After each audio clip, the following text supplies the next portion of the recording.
Hello दोस्तों, सबसे पहले मैं पंकज चौहान पहाड़ी का आप सबको सादर प्रणाम। तो दोस्तों अभी मैं छेना घाट के 0 पॉइंट पे खड़ा हूँ, जहाँ पे बादल फटा, भीषण आपदा आई है। कई लोगों के घर तबाही हो गए हैं और कई लोगों की दुकानें भी तबाही हो गई हैं और कई लोगों के फैमिली में किसी लोगों ने अंतिम सांस लिया है। तो ये यहाँ का मंजर है, देख सकते हैं आप लोग। और ये देखो यहाँ पे जो भी आ रहा अपनी आप बीती सुना रहा है। तो मैं शासन और प्रशासन से ये कहना चाहता हूँ कि यहाँ पे अभी तक मुझे शासन और प्रशासन की तरफ से कोई रुचि नहीं दिखाई दे रही है। आज लगभग 7-8 दिन हो चुके हैं, तो यहाँ पे कोई अपनी रुचि, और जो भी आ रहा है अपनी आप बीती सुना के 2 आंसू बहा के चले जा रहा है। तो शासन और प्रशासन से मैं प्लीज़ यही गुजारिश करता हूँ कि आज 7-8 दिन हो गए हैं, अभी तक शासन की तरफ से कोई रुचि नहीं दिखाई दे रही है मुझे, और सब लोग परेशान हैं। तो मैं शासन और प्रशासन ये कहना चाहता हूँ, प्लीज़ थोड़ा यहाँ पे आप 7-8 दिन हो चुके हैं तो सड़कें भी खुलनी चाहिए थी, जो अभी तक नहीं खुली हैं। भाई जी खड़े हैं, बहुत देर से वो फोन मिला, पता नहीं किसको मिला रहे थे। मैं भाई जी से पूछता हूँ कि भाई जी आपको क्या लग रहा है इस छेना गाड़ की जो आपदा आई, भीषण बादल फटे हैं आपके ग्राम सभा खोड़ बक्सीर भनव गांव में भी ये सुनने को मिल रहा है कि यहाँ पे ऐसा तबाही हो गई है, गांव मतलब वहाँ से डूबने की तगार में है, भूस्खलन हो गया है। तो आप क्या कहना चाहते हैं इस बारे में और छेना घाट के बारे में? भाई साहब, मैं लाइव तस्वीर ये छेनागाड़ मार्केट की दिखा रहा हूँ आप लोगों को।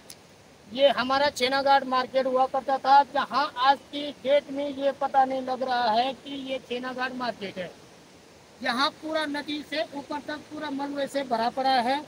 और शासन प्रशासन से मैं निवेदन करता हूँ कि शासन प्रशासन कहाँ सोया हुआ है। शासन प्रशासन की अव्यवस्था को देखते हुए मुझे बड़ा दुख हो रहा है, और दुख के साथ कहना पड़ रहा है कि छेनागाड़ में 10-12 डेड बॉडियां जो इस मलबे के अंदर दबी हुई है, इस मलबे का आज तक शासन प्रशासन ने कोई निस्तारण नहीं किया है, नहीं कोई डेड बॉडी निकालने की कोई कोशिश की है। जबकि शासन प्रशासन के पास एनडीआरएफ है, एसडीआरएफ है, डीडीआरएफ है, सारी कुछ व्यवस्था है। लेकिन छेनागाड़ को देखते हुए और इस मलबे को देखते हुए शासन प्रशासन कहाँ सोया हुआ है, और शासन प्रशासन क्या चाह रहा है कि छेनागाड़ से ऊपर कोई जनप्रतिनिधि नहीं है या कोई जनमानुष नहीं है, जो कि हमारे छेनागाड़ में इतनी तबाही के बाद भी आज 9 दिन हो गए हैं और 9 दिन से शासन प्रशासन ने कोई व्यवस्था नहीं की। मैं जिला अधिकारी महोदय जी से भी निवेदन करूंगा कि हम छेनागाड़ के ऊपर 6 ग्राम सभा है, 6 ग्राम सभा भी हमारे छेनागाड़ से ऊपर जो है लगभग 3000 वोटर हैं। जिला महोदय, जब इन लोगों को वोटों की जरूरत पड़ती है, जब इन लोगों को अपनी वोट लेनी होती है, तो नेता लोग सारे हमारे घर घर आकर के पैदल चल के पूरी व्यवस्था ही बनाते हैं। लेकिन महोदय, आज की डेट में वो नेता शासन प्रशासन कहाँ है, जहाँ मेरे ग्राम सभा भोर से 2 डेड बॉडी इस मलबे में दबी हुई है, 6-7 जो सुनने में आया है कि 5-6 नेपाली दबे हुए हैं, 3-4 अन्य लोग दबे हुए हैं। महोदय, यहाँ पे जो है कि करीब 10-12 लोगों की डेड बॉडी इस छेनागाड़ मलबे के अंदर दबी हुई है, और इन डेड बॉडियों को निकालने के लिए आज तक शासन प्रशासन, किसी नेता ने, किसी मंत्री ने, किसी विधायक ने, किसी वो अपना मुख्यमंत्री जी ने कोई व्यवस्था नहीं बनाई है। महोदय, क्या हम इंसान नहीं है? हमारा जीना खाना हराम हो रखा है। हमें महोदय, रोड तो बात की बात है, लेकिन पैदल आने जाने की कोई व्यवस्था नहीं है।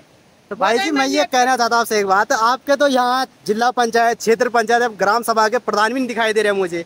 सर, हमारे ये कमजोरी किसकी है? ये हमारे प्रतिनिधियों की है, और हमारे ग्राम सभा के जो लोग हैं इनकी भी गलती है। इन लोगों ने ऐसे प्रतिनिधियों को चुना हुआ है कि जिन प्रतिनिधियों को ये संज्ञान नहीं है कि छेनागाड़ के अंदर हमारी 10-12 डेड बॉडी दबी पड़ी है, और आज 9 दिन 10 दिन से ये डेड बॉडी इसी मलबे के अंदर है।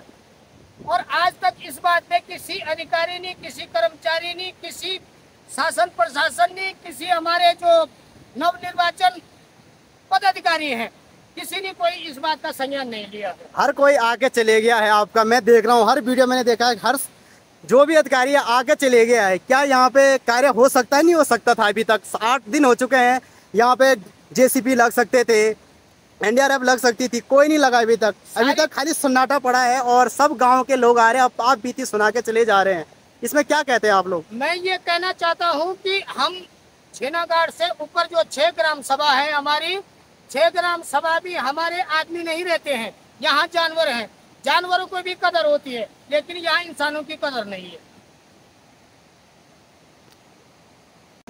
तो मैं शासन प्रशासन से कहना चाहता हूँ कि हर किसी का दर्द समझे, हर किसी का दुख समझे।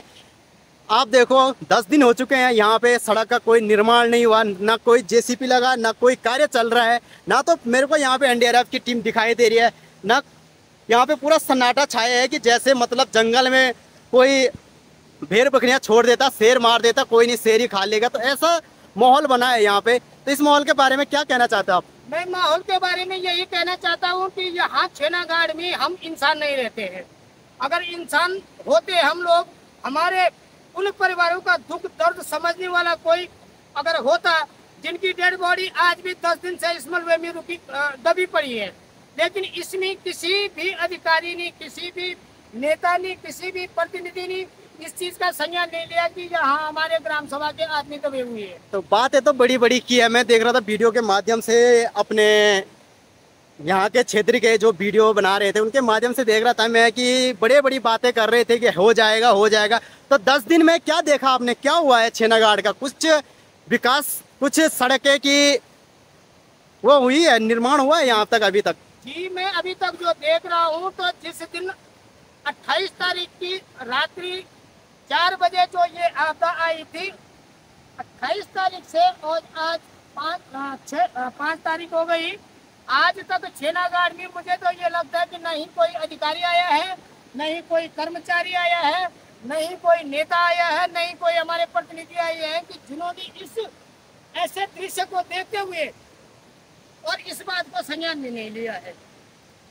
तो मैं ये जानना चाहता हूँ कि कहाँ हमारे नेता लोग हैं, कहाँ हमारे अधिकारी लोग हैं, कहाँ हमारे कर्मचारी लोग हैं जो इस बात को संज्ञान को लेते हुए ना समझ को मान्य कर रहे हैं।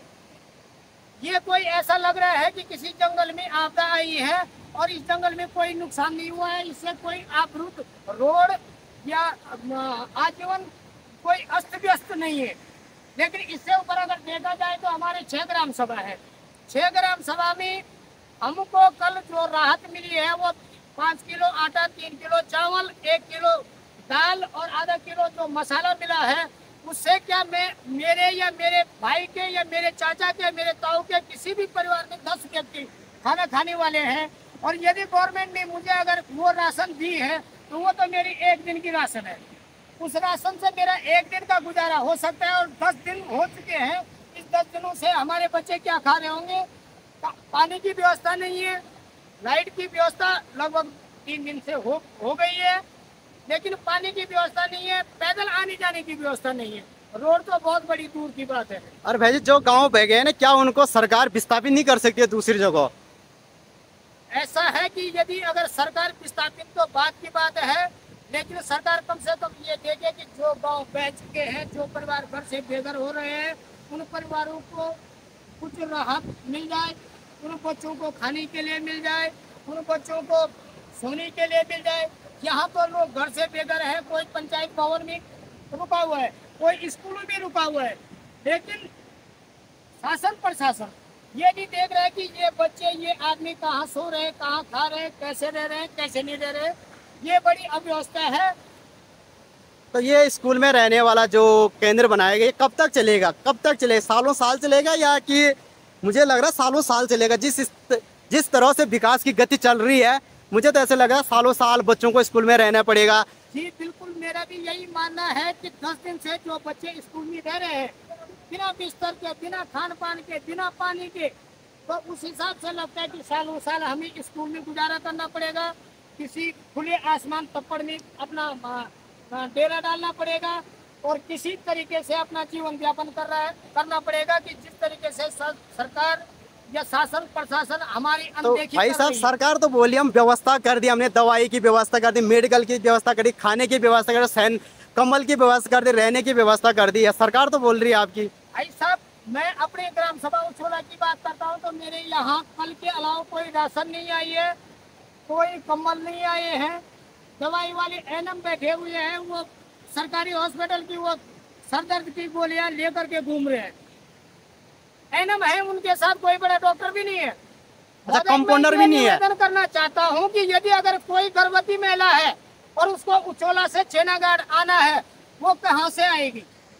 ये बात तो सही बोली भाई जी। देखो भाई, अगर कोई महिला गर्भवती है, अगर उसको रात को लाना पड़ेगा तो हॉस्पिटल कहाँ से ले आएंगे? देखो आप, यही मंजर है। आप कहते हैं कि हमने पूरी व्यवस्था कर दी है, ये व्यवस्था दिख रही है यहाँ से, लोग कितने पीड़ित हैं, कितने परेशान हैं। ये देखो भाई, अभी तक यहाँ पे मैं भी देख रहा हूँ, मैंने भी वीडियो में देखा था कि बड़ी बड़ी वादे चल रहे थे, बड़ी बड़ी बातें हो रही थी। तो अभी तक कोई भी सरकारी कर्मचारी यहाँ पे नहीं दिखाई दे रहे। बड़े बड़े नेता हैं वो भी नहीं दिखाई दे रहे हैं। और ऐसा मंजर हो चुका है कि क्या बताएं। यहाँ जिनके गए होंगे, जिनके फैमिली ने अंतिम सांस ली हो, जिनके घर गए होंगे, तो इन्होंने अंतिम सांस ली हुई, तो उनका दर्द वही जान सकते हैं। बात भाई जी आपका, धन्यवाद भाई जी आपका लाइव बनाने के लिए। और मैं आपसे भी निवेदन करूंगा और अपनी जनप्रतिनिधियों से, अपनी सरकार से, अपनी बीजेपी सरकार से, हमारी बीजेपी की डबल इंजन वाली सरकार है, और उस डबल इंजन की सरकार में हमारी स्थिति ये हो रही है। अगर सिंगल इंजन की सरकार होती तो क्या होता? ये तो आपने बिल्कुल सही बोला। ये बातें भी जरूर कहीं ना कहीं दिख रही हैं हमें भी अपने क्षेत्र में, छेनागाड़ में, जो कि हमारे रुद्रप्रयाग की सबसे बड़ी आपदा आई है। भीषण बादल फटे हैं। लोग कहते हैं 5-6 बादल फटे, मेरे को तो ऐसा लग रहा है कि हर गदेरे, जो गदेरे होते हैं हमारे पहाड़ों के, हर गदेरे में बादल फटा है। और हर बादल का मंजर देखने को हो चुका है। आश्चर्यचकित है कि ये लोग जो दिखाना है वो नहीं दिखा पा रहे हैं, और जो नहीं दिखाना उसको दिखा रहे हैं अपने सोशल मीडिया से। तो मैं प्लीज़ यही कहना चाहता हूँ शासन और प्रशासन से कि अपनी तीव्रता बढ़ाएं और यहाँ पे सड़क का थोड़ा जल्दी से जल्दी निर्माण करें, जल्दी से जल्दी तीव्रता लाएं, गति लाएं,